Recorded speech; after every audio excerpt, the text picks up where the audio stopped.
Shalom, welcome back. I've been working on a bit of a theory concerning the Nazarene Acts and the sermons of Peter about Simon Magus and what his relationship is to Paul.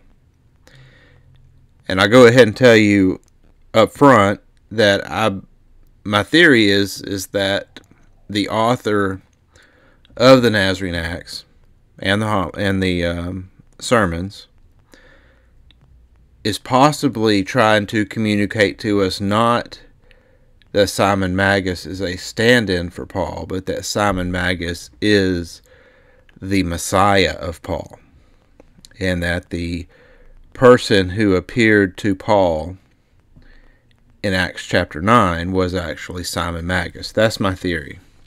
So, for those of you that may be new listeners on this channel, I do not accept Paul as being an apostle. I believe he was an apostate.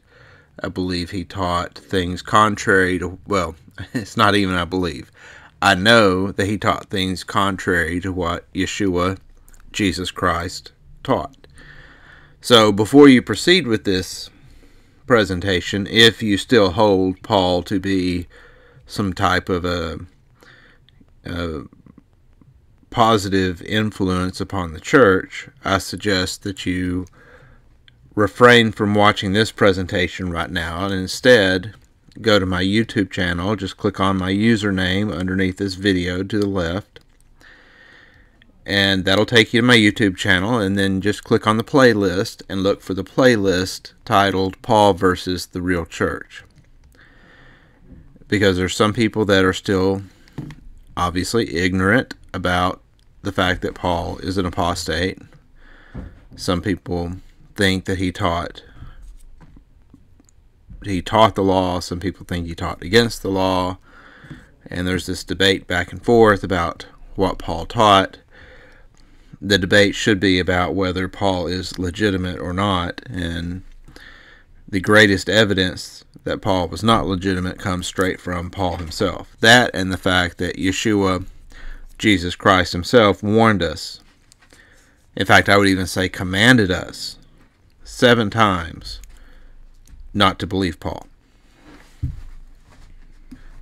So yeah, there's a video in that playlist, 7 times that Jesus warned us not to believe Paul. So you can watch that video and get some information there. So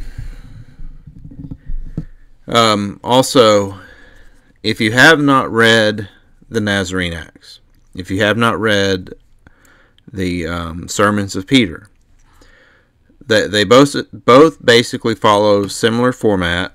They kind of center around Simon Magus, who's going through various towns in Syria, spreading false doctrine, and Peter is following him. And so Peter will show up in the city where Simon Magus is. They'll have a debate in the city square, and at some point Simon Magus ends up leaving, fleeing the city.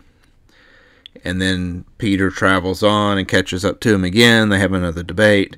So it's a series of debates back and forth between Simon Magus and Peter. And most people, most scholars and these academics that study this sort of thing, they believe that Simon Magus is really Saul of Tarsus. That And look, there's various theories as to why that is. There's a theory out there that when Rufinus translated the Nazarene Acts into Latin, that he changed the name Saul of Tarsus to Simon Magus. I mean, that's one theory. There's other reasons that have been put forward, that maybe the Ebionites put him in there as Simon Magus instead of Paul because they wanted to avoid persecution from the church. I mean, there's a number of different theories.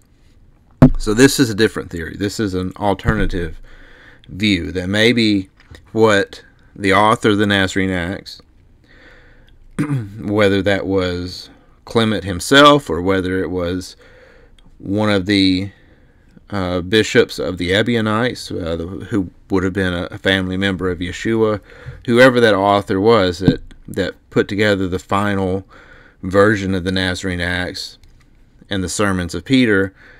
My theory is that person is trying to give us the information to essentially figure out that what's being said is that Simon Magus is actually the person that appeared to Paul in the wilderness on the road to Damascus. So there's a couple of reasons that I'm a little hesitant to, even though I have in the past I've actually said that I believe that Simon Magus is a stand-in for Paul. Like I've said it, I'm still not completely even rejecting that. Particularly in the later parts of the sermons of Peter, there are some portions of that where Simon Magus is definitely Paul. There's a passage in, I believe it's book 18 of the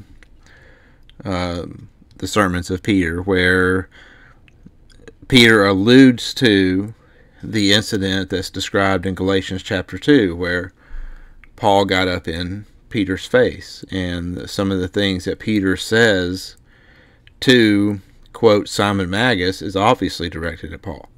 So there's no doubt that there are parts of the Clementia that Simon Magus is Paul. That's one example. But overall, particularly in the earlier parts of both the Nazarene Acts and the sermons of Peter, Simon Magus says things that seem similar to what Paul believes, but they don't really fit perfectly what Paul believes. And at other times, he says things that definitely don't sound like something that Paul believes. So I don't believe that he's always a stand-in for Paul. So before we really get into this, I do want to turn to the Gospel of Matthew. We're going to be looking at the Hebrew version of Matthew, and this is the translation and the work that I put together in my reconstruction of the Gospel of the Hebrews. Although the passages we're looking at today really comes more from the Shem Tov Hebrew Matthew. So in chapter 24, Yeshua gives us some warnings. This is the location of some of the warnings about Paul. And it's an apocalyptic vision, essentially, where he's foretelling the destruction of Jerusalem and some other things that are going to happen in the near future. But there's some warnings that Yeshua gives to his apostles. And so we're going to look at those warnings. Starting at verse 3, as he, this is Yeshua, sat on the Mount of Olives, opposite the temple, Peter, John, and Andrew asked him privately, saying, "Tell us, when shall these things take place? What is the sign of your coming and the end of the world?" And Yeshua answered and said to them, "Be careful that no one leads you astray. For many will come in my name, saying, 'I am the Messiah,' and will deceive and lead you astray." So it reads a little different from the Greek here. Notice that there in blue in the center of the screen, in the Greek it says, "lead many astray." But here, the warning appears to be directed at the apostles themselves. So like sometimes people will ask, well, if Paul is false, then why did the apostles accept him? And I agree, it does appear from the New Testament writings that at least initially the apostles did accept Paul. I think that all fell apart in Antioch when Paul talks about in the second chapter of Galatians, when he got rebuked by Peter and those that come from James. Now, I mean, Look, Paul words it and describes it as if he was rebuking Peter, but he also admits that everyone was against him, including his traveling companion Barnabas. So it sounds to me like Paul was the one who got rebuked, not Peter. So, from what we see in the Hebrew, Matthew, Yeshua was telling them that someone was going to appear on the scene that was going to even deceive them. Be careful that no one leads you astray. And I just want to point out, this is the first thing that Yeshua said, the first words out of his mouth. Be careful, no one leads you astray. He's not even getting into what's going to happen or answer any of their questions. He wants them to understand to be careful. And he repeats this warning multiple times in chapter 24.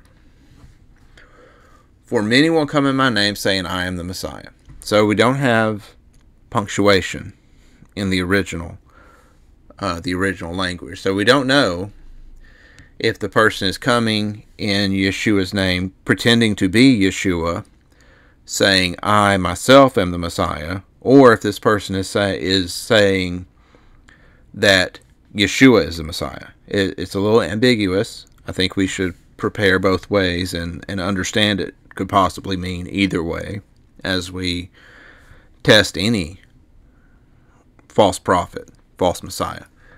So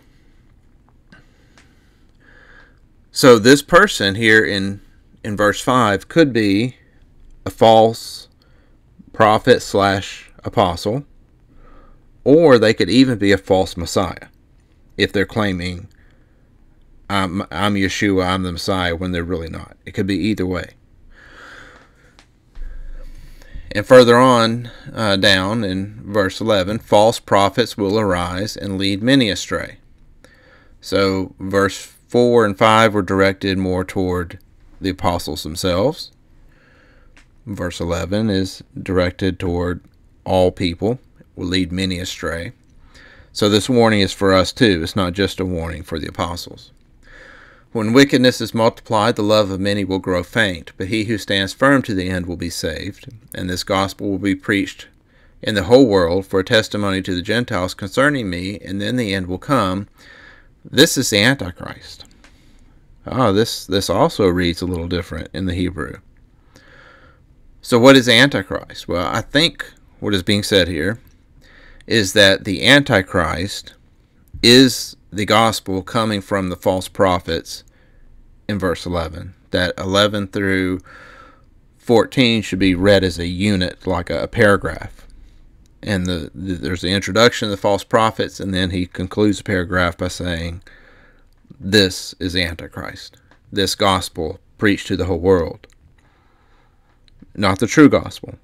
The false gospel, the Antichrist. Going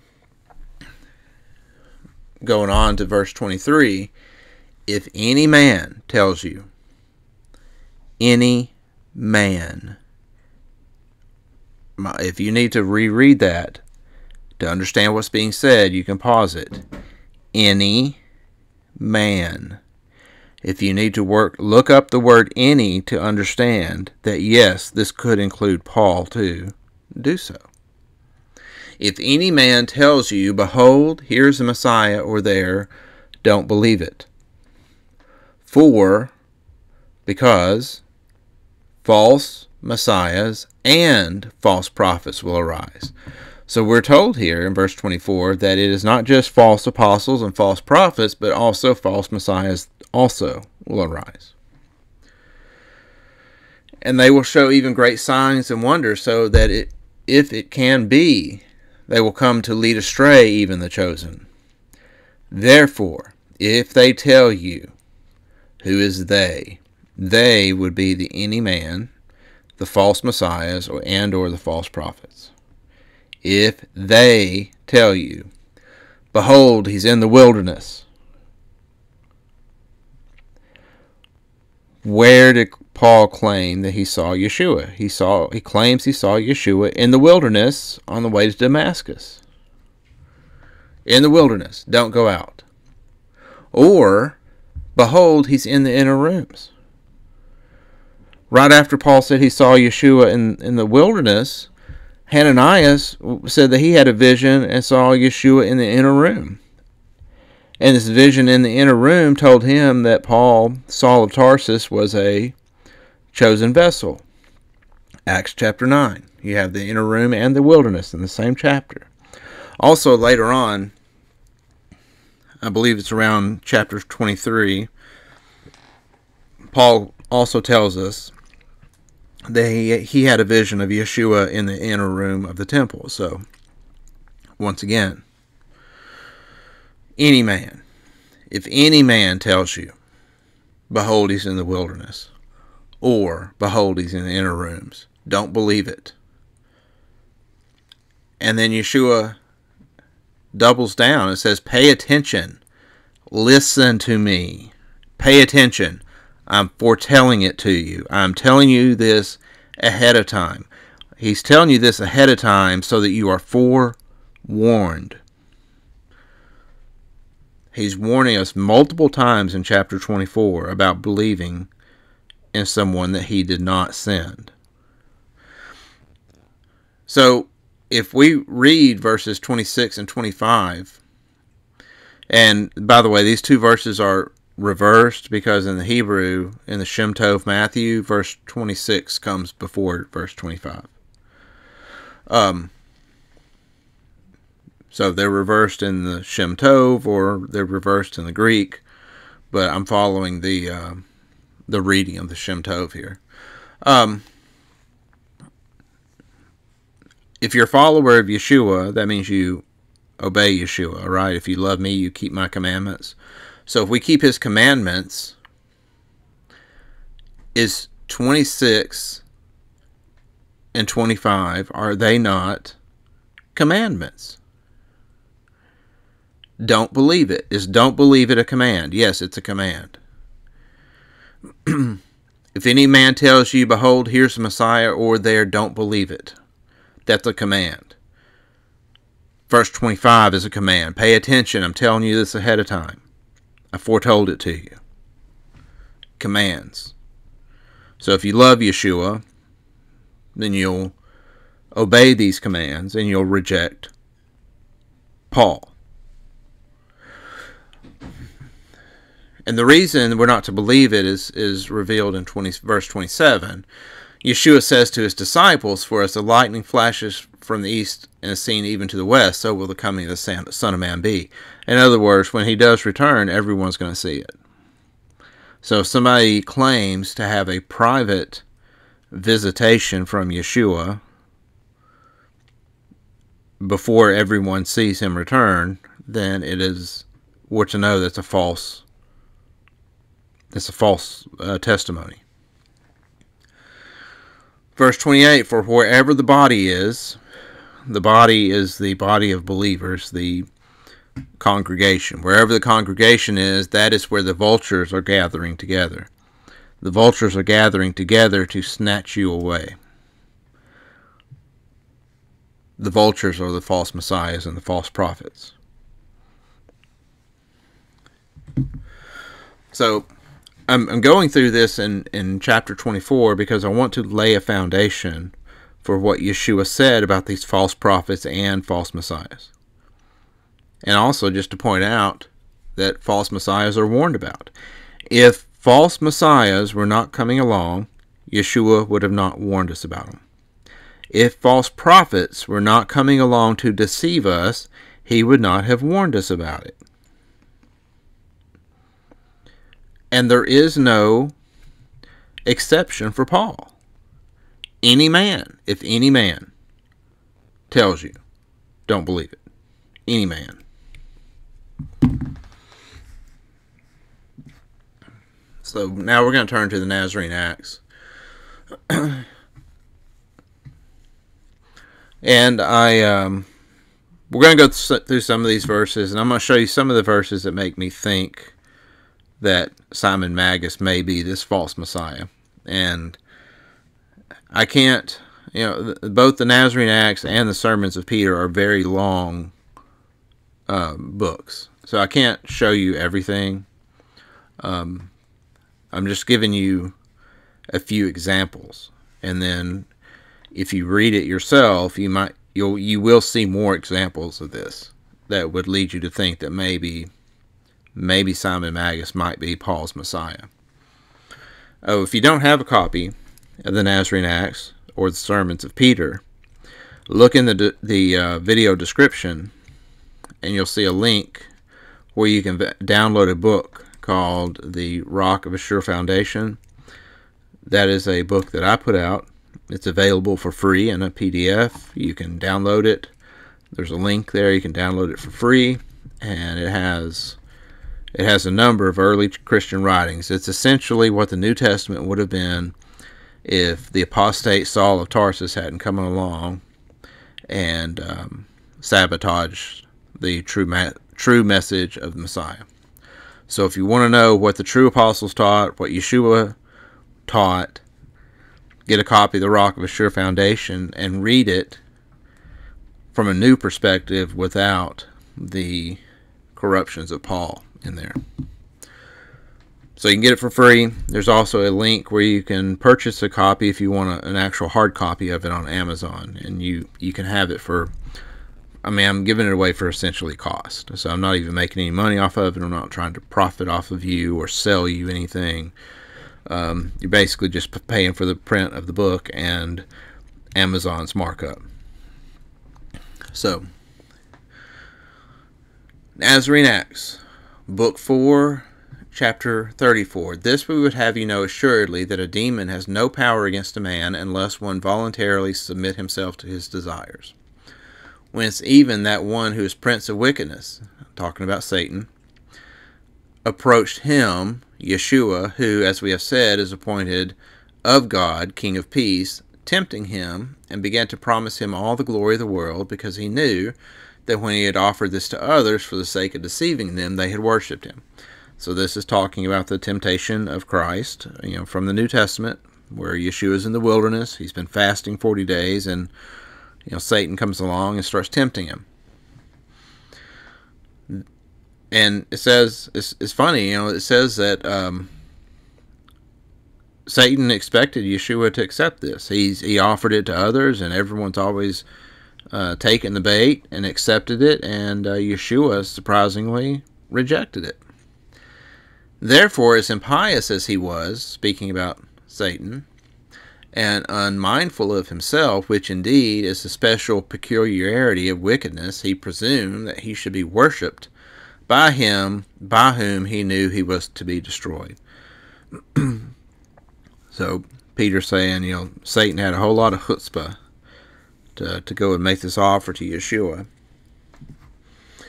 And therefore our Master, confirming the worship of one God, answered him, "It is written, you shall worship Yahweh, your Elohim, your God, and him only shall you serve." And Satan, terrified by this answer, and fearing lest the true religion of the one and true God should be restored, hastened straightway to send forth into this world false prophets, false apostles, and false teachers, who should speak indeed in the name of Messiah, but should accomplish the will of the demon. So here you're seeing, this parallels nicely with Matthew 24. So I want to condense what we just read. So this is the highlighted portion from the last two slides. This we would have you know assuredly, that a demon has no power against a man unless he voluntarily submit himself to his desires. And that then Lucifer hastened straightway to send forth into this world false prophets, false apostles, and false teachers, who should speak indeed in the name of Messiah, but accomplish the will of the demon. So, who do we have from the New Testament that was possessed of a demon?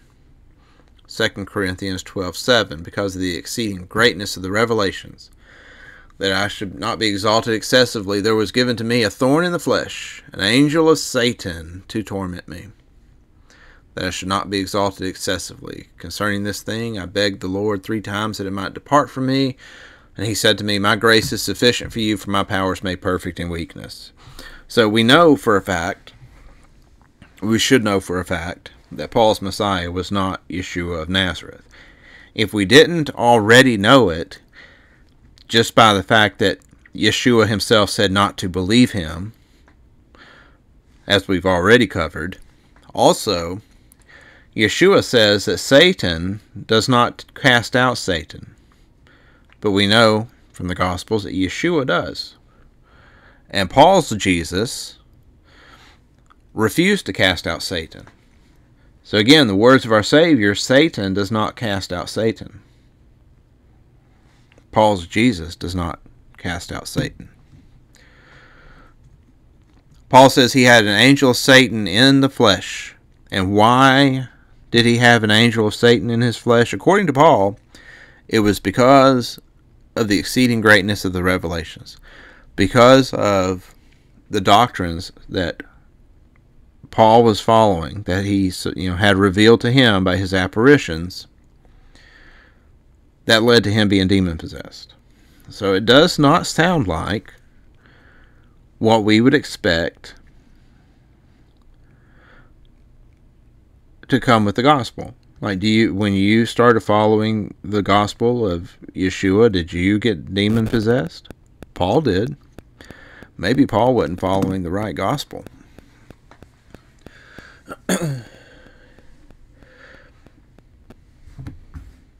So, once we get past chapter 34, back up to the top of your screen,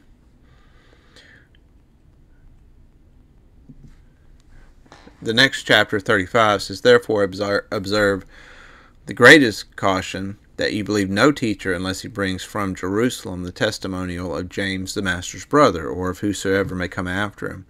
For no one, unless he's gone up thither, and there has been approved as a fit and faithful teacher for preaching the word of Messiah, unless I say he brings a testimonial thence, is by any means to be received. But let neither prophet nor apostle be looked for by you at this time besides us, for there is one true prophet, whose words we 12 apostles preach, for he is the accepted year of God, having us apostles as his 12 months." So notice that Peter is telling you not to be looking for any other apostle at this time. This is in book 4 of the Nazarene Acts. This is occurring after Paul has been to Damascus. Peter specifically says, just us 12. And then once again, this is after Paul has supposedly had his conversion experience. And we're going to look at that in just a moment. He goes on in the next chapter to say that when you receive baptism, that is your wedding garments that you're given. And he tells us the ways in which this garment may be spotted are these: if anyone withdraw from God the Father and Creator of all, receiving another teacher besides Messiah, who alone is the faithful and true prophet, and who has sent us 12 apostles, there's not a 13th, to preach the word. If anyone think otherwise, then worthily of the substance of the Godhead, which excels all things, these are things which even fatally pollute the garment of baptism. So now we're going to go back to our little consolidated portion from chapter 34. So notice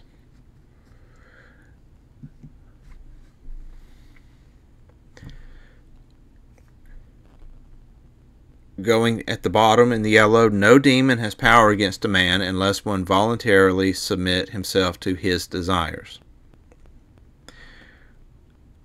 Then, the reason the false prophets and false apostles were sent was at the very bottom, to accomplish the will of the demon. So,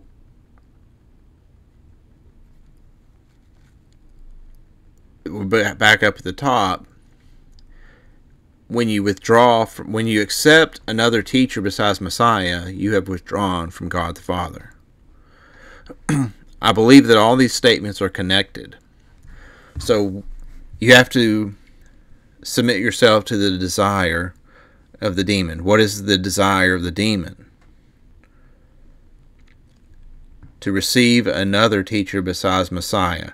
This accomplishes the will of the demon. All these statements are connected together. This is the master plan of Satan. Paul acts like the master plan of Satan is to get you to keep God's commandments. That's how you fall from grace. But Peter's telling you here, the way you fall from grace, if we can borrow that term from certain people, falling from grace is if you receive another teacher besides Messiah. It's one of the reasons I've tried to get myself in the habit of not saying that I'm a teacher or that I do teachings. I try to say I'm presenting information. Peter was given the command to teach the words of the Messiah. That's why he was sent. An apostle, it literally means sent one. He's sent with the teachings of Yeshua, and he passes them on to you. Now, I'm passing them on from Peter. I'm just presenting the information. These are not my teachings. So, receiving another teacher is accomplishing the will of the demon. And when you accomplish the will of the demon, you have voluntarily submitted yourself to his desires. And likewise, there you go. That's how you fall into apostasy. We're going to skip to another section now. Again, this is just really kind of laying a foundation.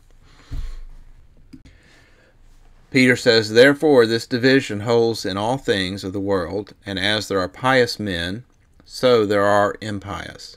As there are prophets, so also there are false prophets. And amongst the Gentiles there are philosophers and false philosophers. Also the Arabian nations and many others have imitated the circumcision of the Judeans for the service of their impiety." So in other words, a circumcision and a false circumcision. "So also the worship of demons is contrary to the divine worship." That should be self-explanatory. "False baptism to baptism, laws to the law, God's law, false apostles to apostles, and false teachers to teachers." So for every righteous thing, there's a counterpart, an evil counterpart, a substitute. So when you turn and accept another teacher besides Messiah, you're going off track is the point. So now we're getting a pretty good idea of what the adversary is plotting and what the adversary wants. And we can see here in this passage from the sermons of Peter how Simon falls into this. It says when Simon said this, he went out. So this is Simon at the end of one of their debates. The evening is coming, and so Simon's basically making his exit. So Simon goes out, and Peter says to the assembled multitude, "If Simon can do no other injury to us in regards to God, he at least prevents you from listening to the words that can purify the soul." And this is something that I would say is definitely true of Paul. If Paul does nothing else, he keeps you from reading and from hearing the words of Yeshua. I've told the story on here many times.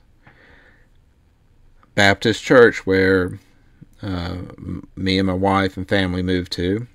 This preacher came when we were still moving in and invited us to the church. And it's right down the road from our house. I explained to him we had different beliefs, but he assured me that they were a Jesus-believing church and that my varying beliefs would be welcome there. As long as I love Jesus, that's all he cared about, he said. And so we went to this church, which was sold to me as a Jesus-believing, a Jesus-loving church. And I was there for about 2 months. We went every Sunday. And in that 2 months' time, I never heard the pastor one single time quote Jesus. Not one time. It was never in his overhead slides, not a single passage of the words in red. Not a single time. There was one time where he was giving his sermon, and he kind of went off on a tangent talking about something, and he kind of sort of paraphrased something Jesus had said. I don't remember now what it was. It's been several years ago, but that's the closest he ever came, the entire time we were there, of quoting the words in red.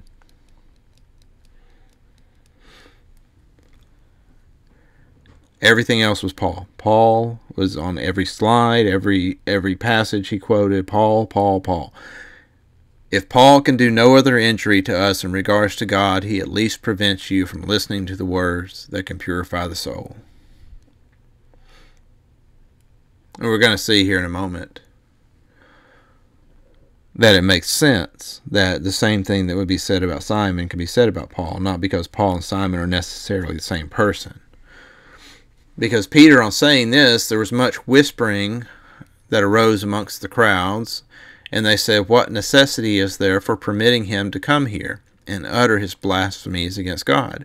And Peter heard and said, "Would that the word against God for the trial of men went no further than Simon."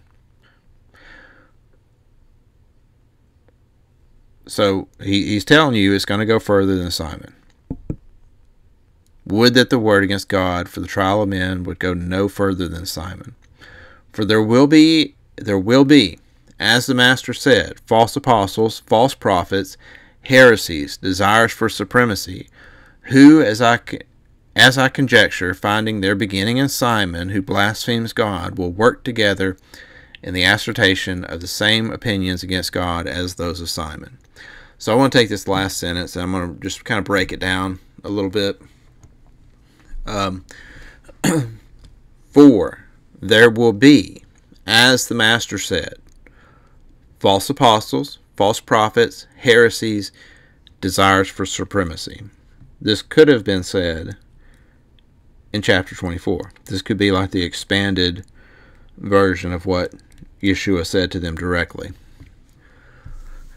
Who, as I conjecture, finding their beginning in Simon. So who is there? There is the false apostles, the false prophets, and in general the heresies. Finding their beginning in Simon. So from Simon, all these others stem. They come from Simon. Who blasphemes God? Those groups will work together in the assertion of the same opinions as those of Simon. So just because we see similar opinions in Simon and Paul does not necessarily mean that Simon is a stand-in for Paul. It could mean that. Certainly could. But I think that there's certain things that are said in these writings that make me a little hesitant to accept fully that understanding that Simon is just a stand-in for Paul. Maybe there's something else they're trying to communicate to us here. So now I feel like we've kind of got a good foundation laid of things that were said, things that we were warned about, things that Peter says that Yeshua said, and then of course we looked at what was in the Gospel of Matthew. So now we're going to look at Simon in Acts and the introduction of Paul. I did not realize until fairly recently, I never really paid attention to how close Saul and Simon were introduced in the book of Acts. So we're looking at Acts chapter 8. Now, notice that Acts chapter 8 opens with the conclusion of the stoning of Stephen. Saul of Tarsus was just introduced 3 verses earlier in Acts 7:56. The Nazarene Acts begins immediately after the attack by Saul. In fact, the first book of Acts is Peter recounting to Clement what just happened in the temple a few days earlier. So this, like right here, Acts chapter 8, is very close in time to the beginning of the Nazarene Acts. So it says, Saul was consenting to Stephen's death.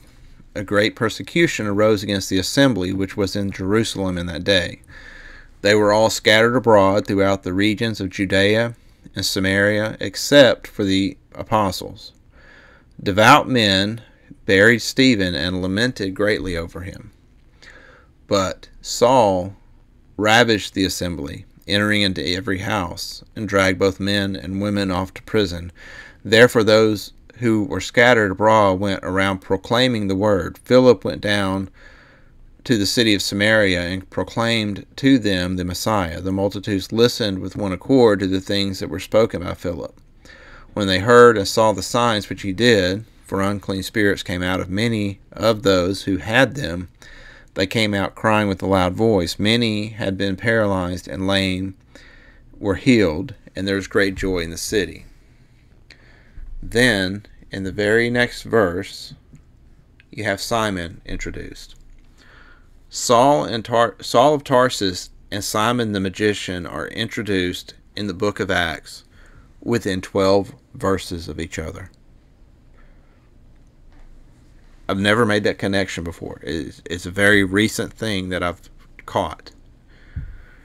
In fact, they introduce Saul, and then there's a break and a change of subject in the text so that they can introduce Simon. If you were to remove the story of Simon Magus from the book of Acts and remove the story of Philip and the eunuch, it would just be talking about Paul. Like, you could remove that, and there's like no reason to include it in there for the storyline. So it's kind of out of place anyway that they're telling about Saul, and then there's a break and they go to a totally different subject here.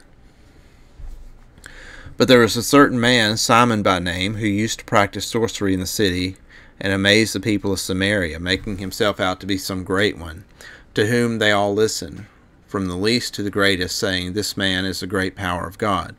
They listened to him because for a long time he had amazed them with his sorceries.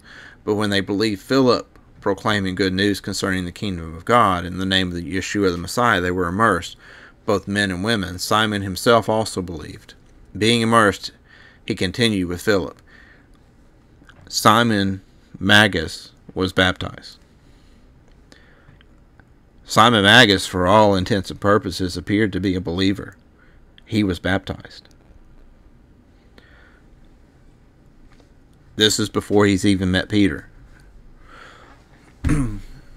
Seeing signs and great miracles occurring, he was amazed. Now when the apostles who were at Jerusalem heard that Samaria had received the word of God, they sent Peter and John to them, who, when they had come down, prayed for them that they might receive the Holy Spirit.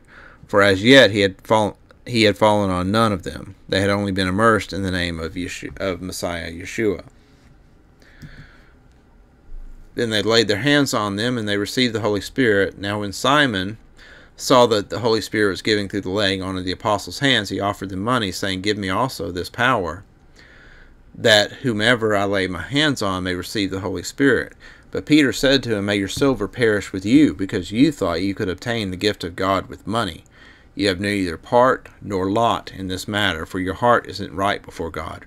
Repent therefore of this, your wickedness, and ask God if perhaps the thought of your heart might be forgiven you. For I see that you are in the gall of bitterness, in the bondage of iniquity. Simon answered, Pray for me, Lord, that none of the things which you have spoken happen to me. They therefore, when they had testified and spoken the word of the Lord, returned to Jerusalem and preached the good news to many villages of the Samaritans. So there's nothing really said about Simon after that. So then it goes into the story of Philip and the eunuch, which for brevity's sake, I'm not going to read it, but just notice that at the end of chapter 8, Philip winds up in Caesarea. When Clement, at the beginning of the Nazarene Acts, comes to Judea, he goes to Caesarea, and that's where he runs into Peter and Barnabas, and all the apostles and people are there. So, again, they're gathering in Caesarea, and that's the same thing you see in the Nazarene Acts. So this is about the time that you see, Clement introduced to Peter. Then we go back to Saul of Tarsus. But Saul, still breathing threats and slaughter against the disciples of the Master, went to the high priest and asked for letters from him to the synagogues of Damascus, that if he found any who were of the way, whether men or women, he might bring them bound to Jerusalem. As he traveled, he got close to Damascus, so he's in the wilderness outside of Damascus, and suddenly a light from the sky shone around him. He fell to the earth and heard a voice saying, Saul, Saul, why do you persecute me? And he said, Who are you, sir? And the Lord said, I am Yeshua, whom you are persecuting. But rise up and enter into the city, and you will be told what you must do. The men who traveled with him stood speechless, hearing the sound, but seeing no one. So earlier I mentioned that there is one portion of the sermons of Peter that is without a doubt about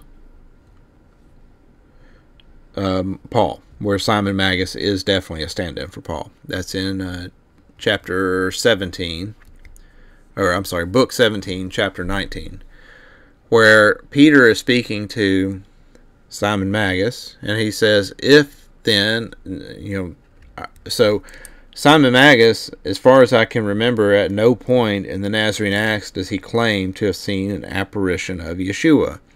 The only person I know that claimed an apparition of Yeshua was Paul, and then of course Hananias here in a few verses down in Acts chapter 9. But Peter says to Simon, if then our Yeshua appeared to you in a vision, made himself known to you, and spoke to you, it was as one who's enraged with an adversary. And this is the reason why it is through visions and dreams, or through revelations that were from without, that he spoke to you. So here in this interaction that we have on screen, this is one who's enraged with an adversary, is the point that Peter's making. Sounds just like Paul.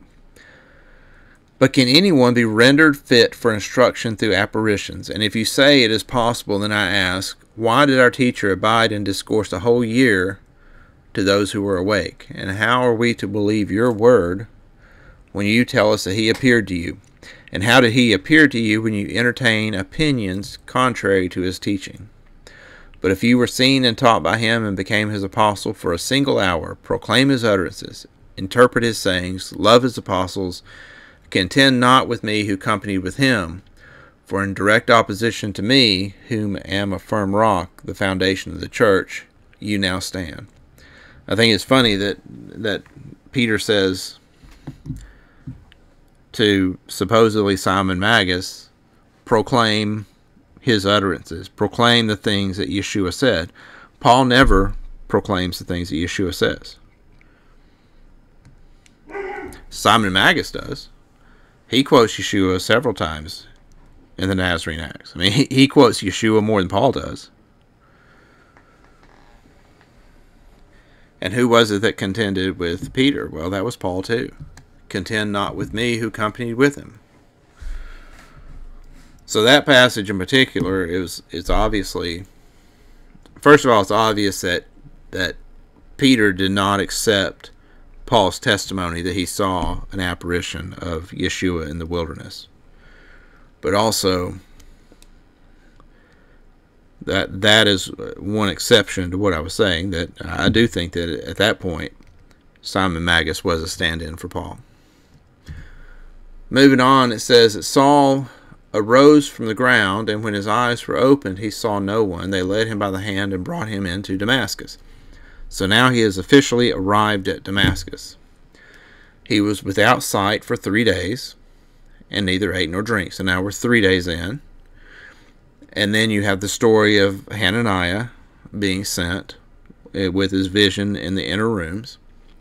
And then verse 18, Hananiah just prayed over Paul. It says immediately something like scales fell from his eyes. He received his sight. He arose and was baptized. So Simon Magus and Paul were both baptized.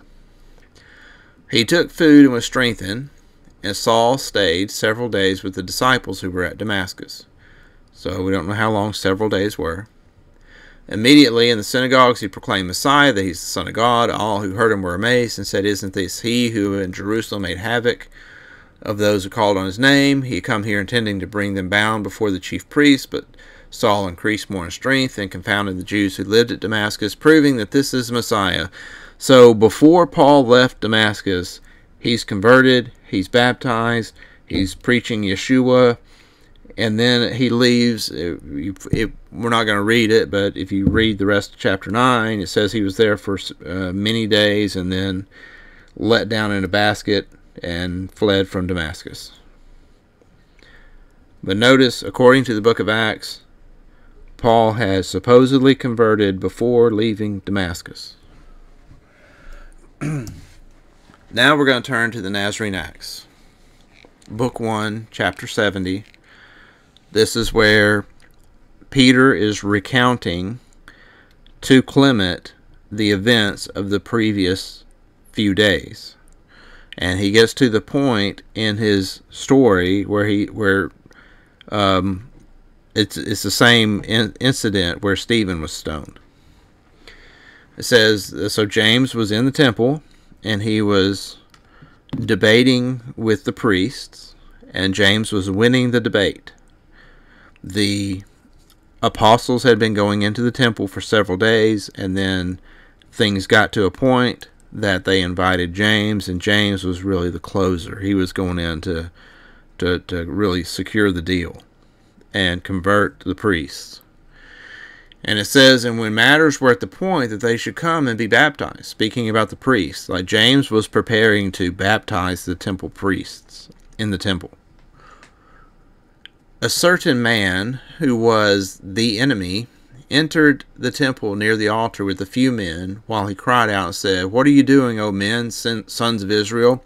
How quickly have you been caught up with the poor men, the Ebionites, who have gone astray after sorcerers?" Now, it doesn't ever name Paul, but Paul is this enemy, and it is certain when we get a little bit further in, because this enemy is described as doing the same things that Paul did. So bear with me for a moment, but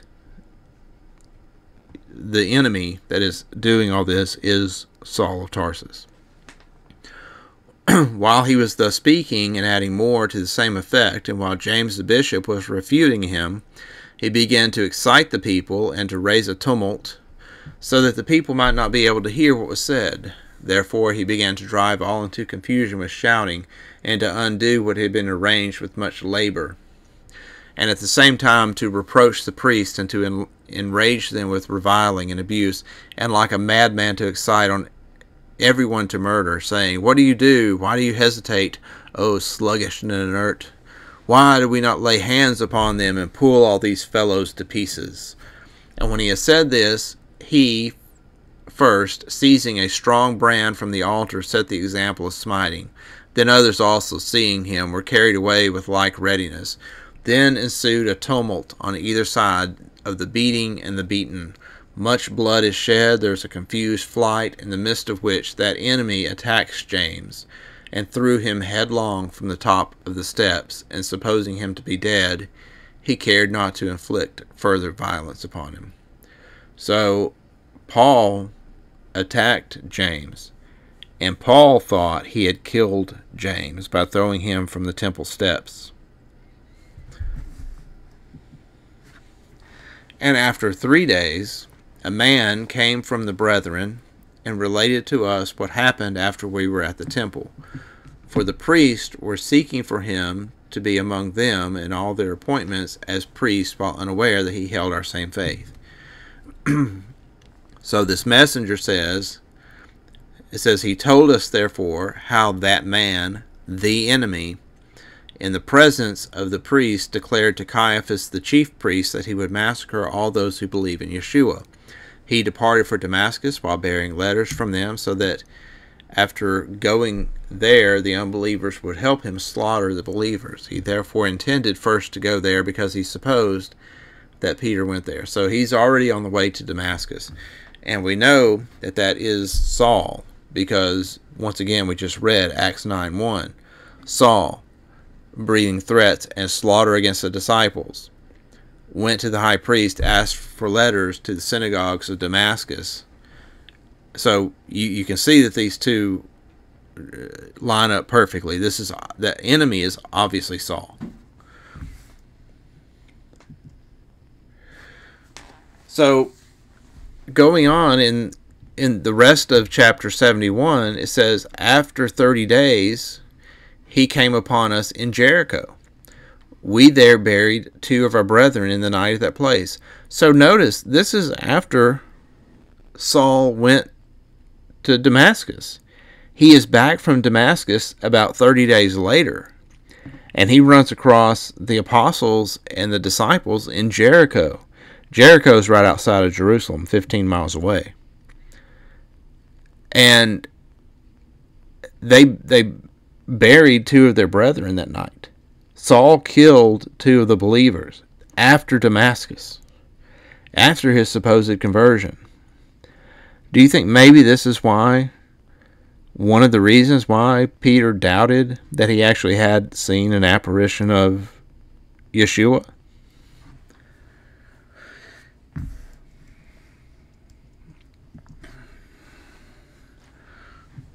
So again, here's from Acts chapter 9. You can see the timeline.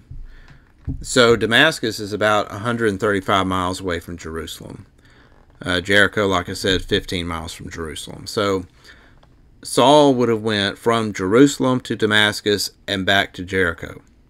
So a person in good health can walk 20 miles a day. So the travel time would have been 7 days, but more than likely Paul was on horse. I mean, it says that he had traveling companions. It's very doubtful that he traveled 135 miles on foot. So if you're on horse, you could travel 50 miles a day or more. So he could have got there in possibly 2 days. But certainly he could have made it in 3 days. So 3 days travel, 3 days he was blind. There was a period where it said many days he was in Damascus. So if he could have been in Damascus as much as 3 weeks before he had to leave and come back toward Jericho to fit this timeline of 30 days. But the point is, Saul was still trying to murder believers after his Damascus expedition.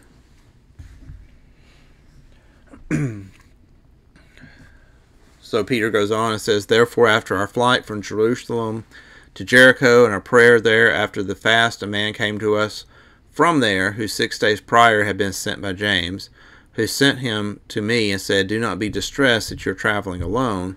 There are many companions for you who are eager to be with you always. Thus go now to the deed for which you were appointed. For Zacchaeus, who is in Caesarea Stratonus, wrote to me that Simon, a Samaritan from the village of Gitonim, who is by artifice of sorcery turning many of our own. He is creating factions and says concerning himself, I am the standing one. And at other times he says he is the Messiah. And also many things concerning himself, as if mystically naming, I am more powerful than the power of the Most High, which is higher than even the God who created the world. So notice that In the same way that the book of Acts introduced introduced Saul and immediately introduced Simon, the Nazarene Acts does the same thing. They introduce Saul as the enemy, and then they immediately introduce Simon. So again, it does seem like there's an intentional connection between these two people. The enemy is not mentioned anymore in the Nazarene Acts. So to me, it seems that just by mentioning him before mentioning Simon is making a connection between the two, in my opinion. So, so the information we're given about Simon here and the information we're given in Acts chapter 8, very similar. Notice that Simon is already claiming that he's the Messiah. The standing one is another name for Messiah. So he's already, we're being told right off the bat, that Simon is claiming to be Yeshua. He's claiming to be the Messiah.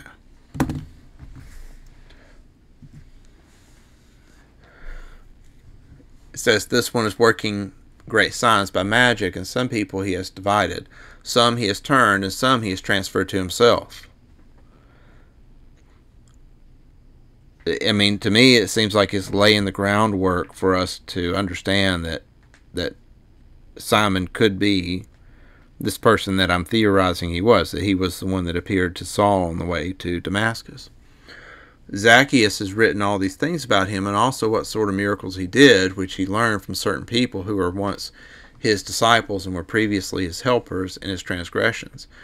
Notice that neither the Nazarene Acts or the canonical book of Acts dispute that Simon is capable of performing miracles. We'll read more in depth into that in a moment, but it's not that he was pretending to be a sorcerer. According to both of these writings, he actually had the ability to perform these signs and wonders. Thus, many there, Peter, are awaiting you at your arrival, so you might dispute with him in such a manner that they might see whose words are true.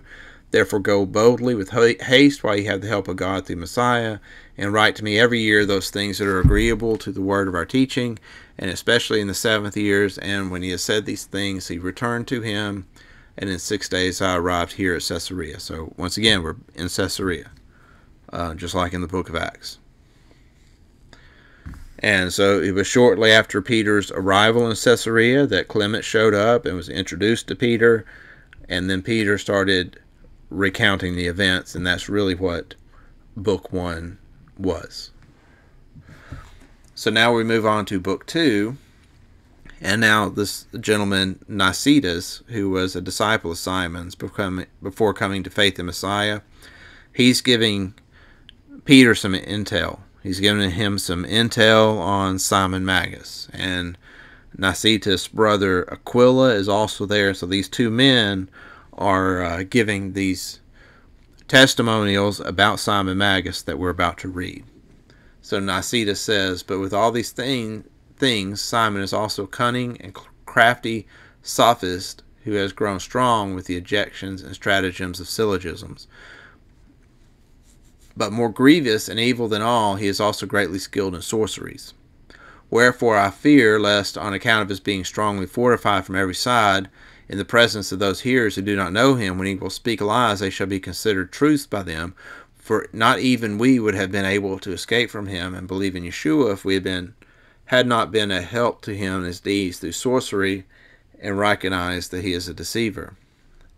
So this comment about Simon being cunning and crafty sophist who has grown strong in the objections and stratagems of syllogism. This is speaking about different Greco-Roman rhetorical styles.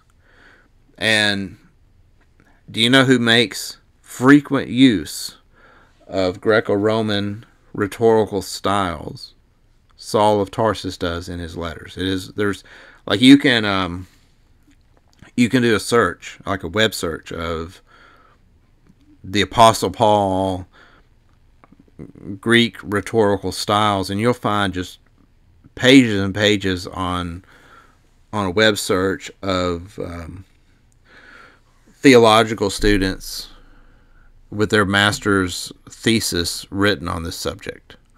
It is discussed quite a bit in seminaries, is that Paul makes use of these various techniques, the thesis, antithesis, synthesis, and various. There's different techniques that the rhetorical speakers and debaters would use to convince people of their arguments. And Paul was a master at this.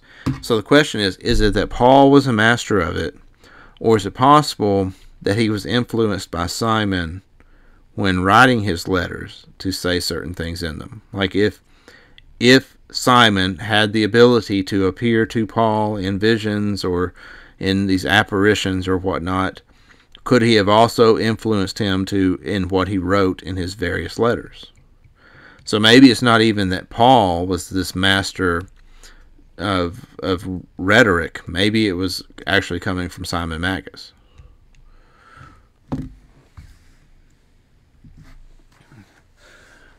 Further on, Aquila is speaking now. He says, this Simon's father was Antonius, and his mother Rachel. By nation he is a Samaritan from the village of Gitonin. He is a sorcerer and is exceedingly well trained in the Greek literature. That's another thing we see that Paul makes frequent references to. Desirous of glory, boasting above all the human race. Again, sounds a lot like Paul. Entertaining the same opinions and the same types of arguments as Simon Magus. So that he wishes himself to be believed to be an exalted power, which is above God the Creator. See, now that doesn't sound like Paul. I don't think Paul ever claimed to be an exalted power above God the Creator. But if Simon was the one who appeared to Paul claiming to be the Messiah, then it would kind of make sense. He is thought to be the Messiah and to be called the Standing One. Again, this is claims and things that are said about Simon Magus. He uses this name as implying that he can never be dissolved, asserting that his flesh is so compacted by the power of his divinity that it can endure to eternity. Hence, therefore, he is called the Standing One, as though he cannot fall under decay. Nicetas and Aquila also give some detail about some of the sorceries that Simon is capable of performing. It says, and he promised that as a reward of this service he would cause us to be invested with the highest honors, and we should be believed by men to be gods. Only, however, on condition, he says, that you confer the chief place upon me, Simon, who by magic art am able to show many signs and prodigies, by means of which either my glory or our sect may be established. For I am able to render myself invisible to those who wish to lay hold of me, and again to be visible when I am willing to be seen. If I wish to flee, I can dig through the mountains, and I can pass through rocks as if they were clay. If I should throw myself headlong from a lofty mountain, I should be borne unhurt to the earth, as if I were held up when bound. I can loose myself and bind those who had bound me, and being shut up in prison, I can make the barriers open of their own accord. I can render statues animated to those who see, suppose they are men. One of the things that Paul says in 2 Corinthians is that he says, did I not work the signs and miracles of a apostle among you? So if Simon were Paul's partner in this, if he was his Messiah, if he was his, like, can you imagine if this offer that Simon is making to Aquila and Nicetas, if he had made the same offer to Paul, and Simon was the one actually performing the signs and miracles, but Paul was the one taking credit for it, would that not explain how Paul was able to do signs and wonders? In fact, the whole reason that Simon was offering this to Nicetas and Aquila was to establish a sect, in the top quote there in yellow. And if Simon's able to render himself invisible to those who wish to lay hold on him and become visible again. And like as we look through all these various miracles we're doing that he claims to have done, is it not possible that he could have also appeared with this radiating light around him in the wilderness on the way to Damascus? Could he do that if he can do all this other stuff? Being shut up in prison, I can make the barriers open of their own accord. Didn't something like that happen with Paul? Like there's a lot of correlations here of things that Simon did that we saw being done by Paul or to Paul. I can make new trees suddenly spring up. I can produce sprouts at once. I can throw myself into the fire and not be burnt. I can change my countenance so I cannot be recognized, but I can show people that I have two faces. I shall change myself into a sheep or a goat. I can make a beard grow upon little boys. I shall ascend by flight into the air. He can fly up in the air. I mean, make himself invisible and suddenly appear. Does that not sound real similar to what Paul claims to have seen in the wilderness on the way to Damascus? I shall exhibit abundance of gold and shall make and unmake kings. I shall be worshipped as God. I shall have divine honors publicly assigned to me, so that an image of me shall be set up, and I shall be worshipped and adored as God. And what need of more words? Whatever I wish that I shall be able to do, for already I have achieved many things by way of experiment. In short, says he, once when my mother Rachel ordered me to go to the field, to reap and to sow, I saw a sickle lying. I ordered it to go and reap, and it reaped 10 times more than the others.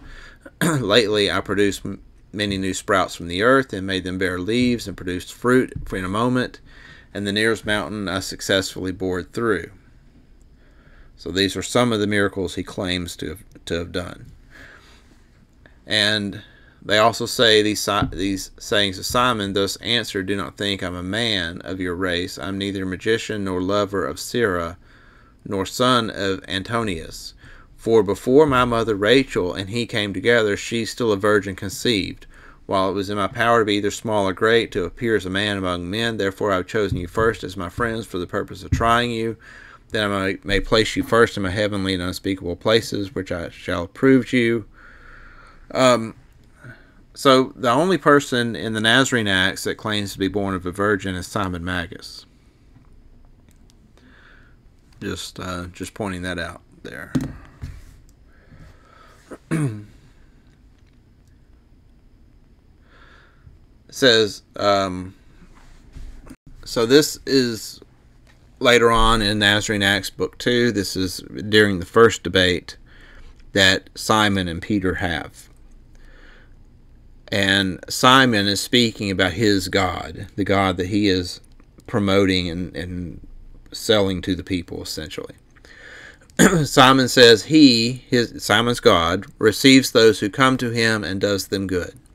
And Peter answered, but there is nothing new in this, for he whom you acknowledge to be the creator of the world does also. So Simon acknowledges that Yahweh is the creator of the world. Simon is just claiming that he has a higher God, a better God. And so this better God is the one that Simon is promoting. But no one knows about this better God except for Simon. But notice how similar this supposedly better God, like how similar it sounds to the way Paul describes Yahweh, like how the law is done away with, you don't have to keep the law, all you got to do is call Jesus Lord, Lord. Simon says, but this good God, Simon's God, bestows salvation if he is only acknowledged. In other words, if you call Simon's God Lord, you'll be saved. But the creator of the world, whom Simon says the creator is this evil God, who demands that the law be fulfilled. So Simon is pitting his God, who only wants to be acknowledged as Lord, against Yahweh, who wants the law to be fulfilled. I mean, does this not sound similar to what Paul was promoting? So if Simon was actually Paul's partner, is it possible that that they could have maybe altered their doctrine a little bit to fit more like what Paul was promoting. Instead of a different God, now, Paul's God is supposedly the creator, but according to Paul, the creator changed, and it sounds an awful lot like Simon's God. And I like Peter's response. It says, Peter says, then he saves adulterers and murderers and lovers of foolishness because of their acknowledgement of him. But he does not save the modest, the good, the merciful, because they did not find some evidence of his existence and did not recognize him. Great and good truly is he whom you proclaim, who is not so much the Savior of evil as he is the one who shows no mercy to the good.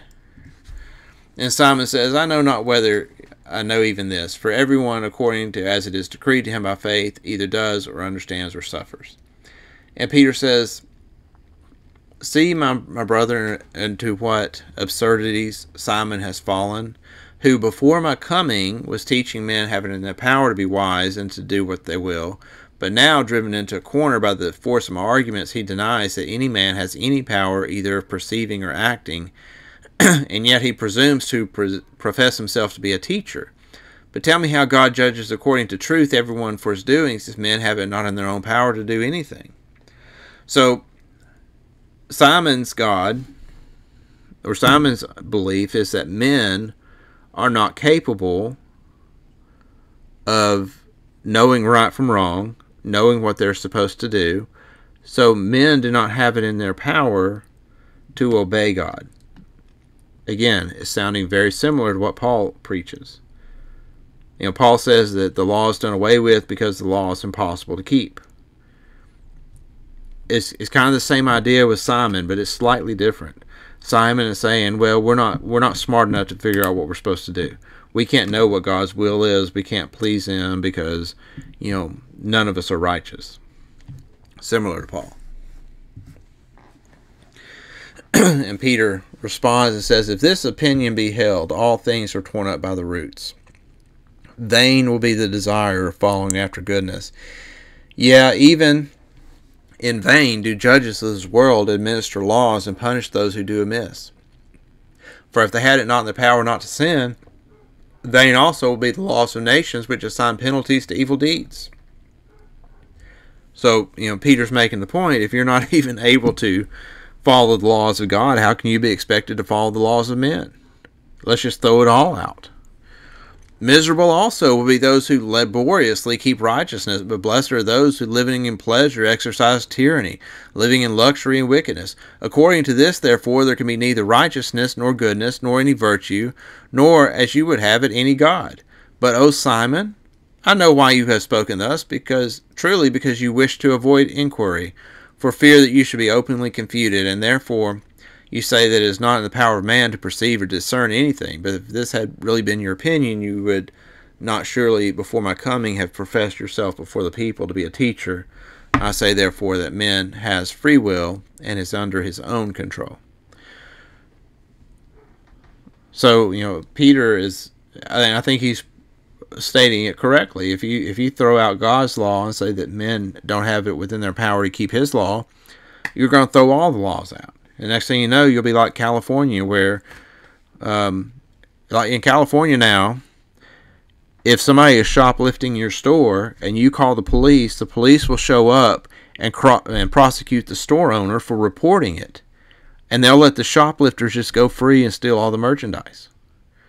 And that's when I read this from what Peter's saying, that's what this sounds like.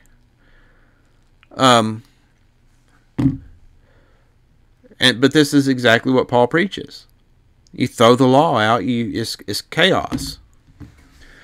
So anyway, that's the end of this video. Like I said, there's lots in the Nazarene Acts and the sermons of Peter. And when you start maybe thinking about it from this perspective, that maybe it's not that Simon Magus is a stand-in for Paul. Maybe Simon Magus was actually Paul's partner in crime.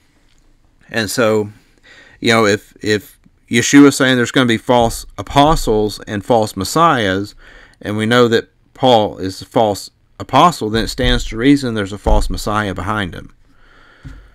And so I'm thinking that maybe the Nazarene Acts is identifying this false Messiah as Simon Magus. So next time we're going to look at another theory I have, this related to this one, that when Paul and his Messiah, Simon Magus, when they got to Rome, that maybe the Romans ended up accepting Simon Magus in the same way that Paul accepted Simon Magus as his Messiah, that maybe the church has done a similar little switcheroo on us and has adopted the doctrines of Simon Magus, but claimed that they were adopting the doctrines of Simon Peter. So that's another topic. We'll call it a part 2 along this line of thought. Did the church itself build their doctrines around Simon Magus instead of Simon Peter, and then they just changed the name to Simon Peter to fool us? So that'll be what we look at next time. I thank you for listening. I pray that this has been a blessing to you and just giving you some things to think about. Thanks. Shalom.